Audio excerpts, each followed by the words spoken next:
নমস্কার বন্ধুরা, জোমাস কিচেনে তোমাদের সবাইকে স্বাগত। আশা করি বন্ধুরা তোমরা প্রত্যেকেই ভালো আছো এবং সুস্থ আছো। আজকে আমি তোমাদের সাথে রেসিপি শেয়ার করব পেঁয়াজ কারি। দেখো এবার পেঁয়াজ কারির জন্য আমি কতগুলো এখানে ছোট সাইজের পেঁয়াজ হলেই বেশি ভালো হয়। এবার পেঁয়াজগুলোকে এবার দুই পাশটা ছাড়িয়ে নিচ্ছি।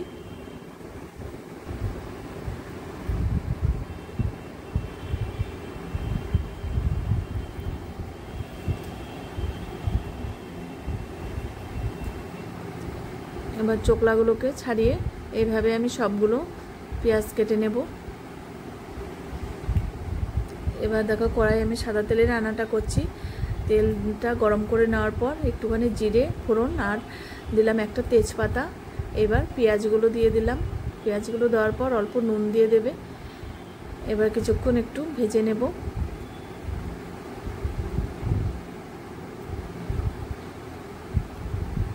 এবার একটু ঢাকা দিয়ে দিলাম। এবার এদিকে দুটো আমি টমেটো নিয়েছি, টমেটোটাকে গ্রেট করে নেব।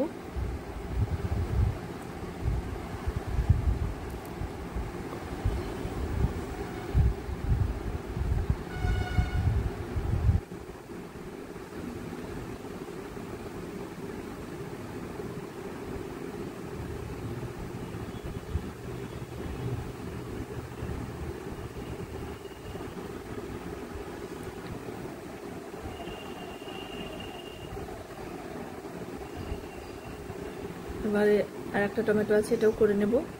এবার ঢাকা খুলে এবার পেঁয়াজগুলো দেখে নেব। দেখো পেঁয়াজগুলো কিন্তু ট্রান্সপারেন্ট কালারটা হয়ে গেছে, পেঁয়াজটা কিন্তু হয়ে গেছে সেদ্ধ। এবার আরও একটা পেঁয়াজ 4 খণ্ড করে দিয়েছি। এবার পেঁয়াজের ওই টমেটো পিউরিটা দিয়ে দিলাম।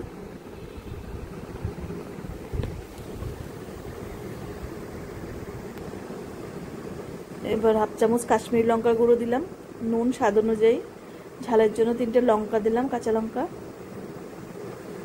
এবার জিরে বাটা দিলাম হাফ চামচ, খুব অল্প মশলা দিয়ে করছি, আর একটু আদা বাটা রসুন বাটা অল্প। এবার হলুদ দিলাম,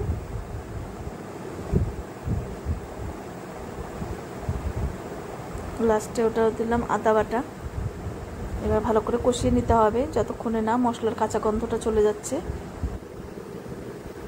ভীষণ সুন্দর একটা রেসিপি, তোমরা একবার হলেও করে দেখবে। আর তোমরা যদি সুন্দর সুন্দর রেসিপি পেতে চাও আমার ইউটিউব চ্যানেলটি অবশ্যই সাবস্ক্রাইব করে রেখো। আর যদি ফেসবুক থেকে দেখো পেজটিকে ফলো করো, তাহলে আমি যখনই যা নিত্য নতুন ভিডিও আপলোড করব তোমাদের কাছে সঙ্গে সঙ্গে পৌঁছে যাবে। এবার আমি জল দিয়ে দিলাম, একটু গ্রেভি হবে।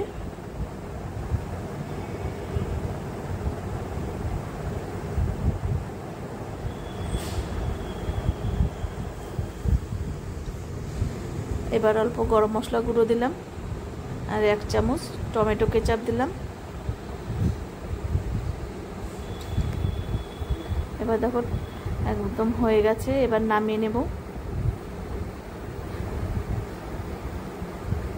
দেখো পেঁয়াজটা একবার দেখে নিচ্ছি, দেখো সেদ্ধ কিন্তু হয়ে গেছে।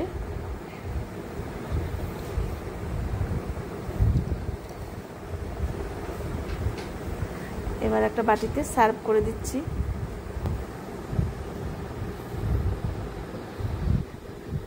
আজকে তাহলে আমি এখানেই রাখছি, এরপরের দিন আবার নতুন কোনো রেসিপি নিয়ে তোমাদের সামনে হাজির হয়ে যাব। তোমরা সবাই সুস্থ থেকো, ভালো থেকো। টাটা বন্ধুরা।